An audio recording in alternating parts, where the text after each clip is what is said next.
हजरत इमाम राजी लिखते हैं कि सुम्मा लतुसअलुन्ना यौमइज़िन अनिन नईम, इससे तखफीफ शराए भी हैं और इससे मुराद कुरान भी है। हमने कुरान पर अमल तुम्हारे लिए आसान बना दिया। तुमने कहां तक कुरान पे अमल किया? तुमने कुरान को सिर्फ तावीज गंडों के लिए रखा? तुमने कुरान को सिर्फ कचहरी में सर पे उठाने के लिए रखा? जब कोई शख्स मर गया तो सिर्फ उसके इसाले सवाब के लिए कुरान को पढ़ा? तुमने दुकान और घर में बरकत के लिए कुरान खोला? ये सारी बरकतें कुरान के दामन से हैं, लेकिन क्या कुरान के नज़ूल का मकसद ये था? बड़ी खूबसूरत शायर मशरिक ने बात की। इकबाल कहता है बंदे सूफी और मुल्ला असीरी हयातज हिकमते कुरान गिरी बायातश तुरा कारे जुजी नेस क्या जियासी ने उ आसां बमीरी। का तू जाहिल सूफी और काहिल मुल्ला के ऐसे फंदे में फंसा कि तूने कुरान से जिंदगी तलाश नहीं की। कुरान की आयतों से तुझे सिर्फ इतना सरोकार रहा, जब तेरे बूढ़े की रूह अटक गई तो तू सूरा यासीन लेके बैठ गया कि इसकी रूह आसानी से निकल जाए। इकबाल कहता है इसमें कोई शक नहीं है कि उसकी रूह आसानी से निकलती है, लेकिन अफसोस का पहलू यह है कि तूने कुरान से भी मरना ही सीखा। जिस कुरान से तूने मरना सीखा काश उससे जीना भी सीख लिया होता। तूने कुरान से भी मरने की राहें तलाश की। इसका लफ्ज लफ्ज हयात आफरी था, इसका हरफ हरफ जिंदगी बख्श था, इसकी एक एक आयत नूर अफजा थी। जिंदगी का सारा हुस्न, सारा जमाल और सारे उजाले इस कुरान के दामन में थे, लेकिन तूने कुरान से भी मरना ही सीखा। काश कुरान से तूने जीना भी सीख लिया होता। किताब जिंदा कुरान हकीम हिकमत उला यजालस्तो कदीम गर तुमी खाही मुसलमान जीस्तन नेस्त मुमकिन जुज़्ब कुरान जीस्तन। मौला कायनात हजरत अली मुर्तजा फरमाते हैं, हजरत इमाम तिरमिज़ी ने इस हदीस की तखरीज की है। हुजूर कुर्बे क़यामत के फितनों का तज़किरा करते थे, जब बारिश की तरह फितने उतरेंगे, हर रोज फितने ही फितने।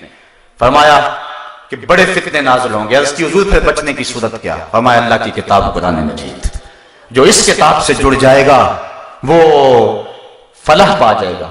आइए कुरान से जोड़े और सुनो अपने महबूब का फरमान।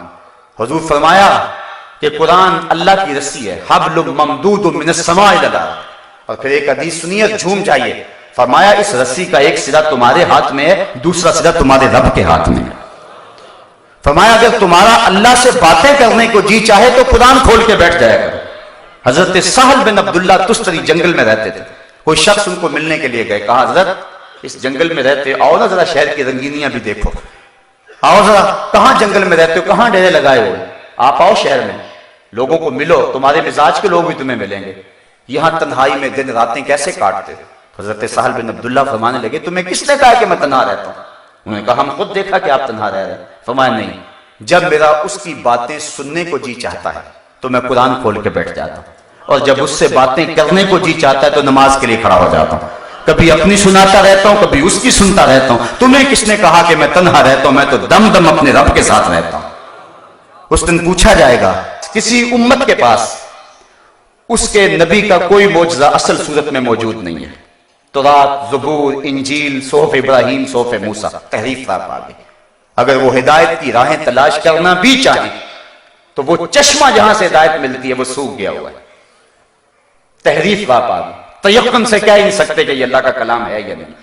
पता नहीं कहां कहां जो है वो गड़मड़ कर दी गई है। उम्मत मुस्लिमा तो शुक्र अदा कर कि सदियां गुजरने के बाद तेरे नबी का सबसे बड़ा मौजज़ा अब भी तेरे पास असली सूरत में मौजूद है। तू इस कुरान से अपने मन में चिरागा कर सकता था, अपने माहौल में रोशनी दे सकता था। इस कुरान को लेकर के तू अपने मन के सारे अंधेरे खत्म कर सकता था, लेकिन तूने इस कुरान को सिर्फ किताबे बरकत समझा, इसको ज़ाब्ता जिंदगी न समझा। तेरी कचहरियों में कानून और जारी रहे, तेरे घर के अंदर इलाकाई रस्में रहे, तेरी शादी के अंदर हिंदुआना रस्में रहे, तेरी जिंदगी का सारा ताना बाना जो है वो कोई इलाकाई रस्मों से और कुछ तेरी ख्वाहिश से और कुछ तूने मगरब शब्द लेना शुरू कर दिया। कुरान को तो तूने पसे पुश डाल दिया। कल ये कुरान अल्लाह से शिकायत करेगा, कुरान कहेगा मालिक इन्होंने मुझे पसे पुश डाल दिया था, और रसूल भी अल्लाह की बारगाह में कहेगा कि इन्होंने कुरान को छोड़ दिया था। फिर क्या जवाब दोगे? तो कल कयामत के दिन जो है वो जो सवाल होंगे उनमें से कुरान का सवाल होगा।